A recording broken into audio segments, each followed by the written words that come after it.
This is the first time যে ছাত্ররা এই আন্দোলন সফল করেছে এবং তারা আজকে অধ্যাপক ইউনূসকে ক্ষমতায় বসিয়েছে, অন্তর্বর্তী সরকারের প্রধান করেছে, যেটি প্রফেসর ইউনূস নিজে বলেছেন।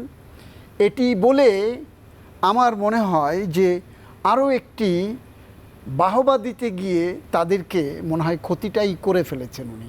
কেমন ক্ষতিটা করে ফেলেছেন?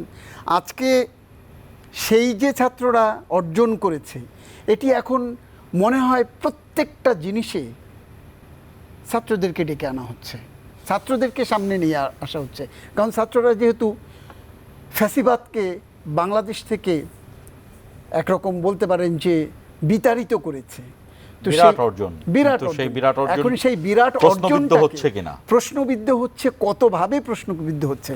আমি নাম মেনশন না করে বলি, বিগত আওয়ামী লীগ সরকারের একজন বাণিজ্য মন্ত্রী ছিলেন, তুখোর ছাত্রনেতা, তারপরে বলতে পারেন রাজনৈতিক অঙ্গনেও সেরা নেতা। উনি একসময় বাণিজ্য মন্ত্রণালয়ের মন্ত্রী ছিলেন, এখন খুবই অসুস্থ। উনি একবার বলছিলেন যে সুলতান মাহমুদ, আমার মিনিস্ট্রি কিন্তু বাণিজ্য মন্ত্রণালয় নয়। তো আমি বললাম কেন? বলে যে ইটস এ মিনিস্ট্রি অফ তদবির। বুঝতে পেরেছেন? আর আজকে আমার ওই কথাটি কেন মনে পড়লো, বাংলাদেশের এখনকার যে প্রেক্ষাপট, আমার মনে হয় ইটস এ কান্ট্রি অফ আন্দোলন। যে যেখান থেকে পারছে এসে রাস্তায় জড়ো হচ্ছে। হ্যাঁ, আমি সেখানে শেষ করে দিচ্ছি।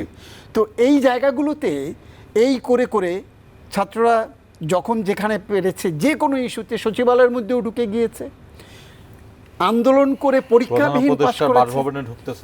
প্রধান উপদেষ্টার এখানটাতে এসে আশ্রয় প্রশ্রয় নিয়েছে।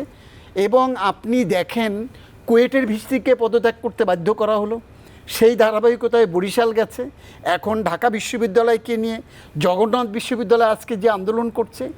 এই যে আন্দোলন, আমি মনে করছি কোনো না কোনো মহলের আশ্রয় প্রশ্রয়, এবং সেই আশ্রয় প্রশ্রয়টি সরকারের ভেতর থেকে কোনো মহল আশ্রয় প্রশ্রয় দিয়ে আন্দোলনগুলোকে সামনে আনছে কিনা, এবং দেশকে পুরা দেশ এবং রাজধানীবাসীকে খুব আতঙ্কগ্রস্ত করে ফেলেছে।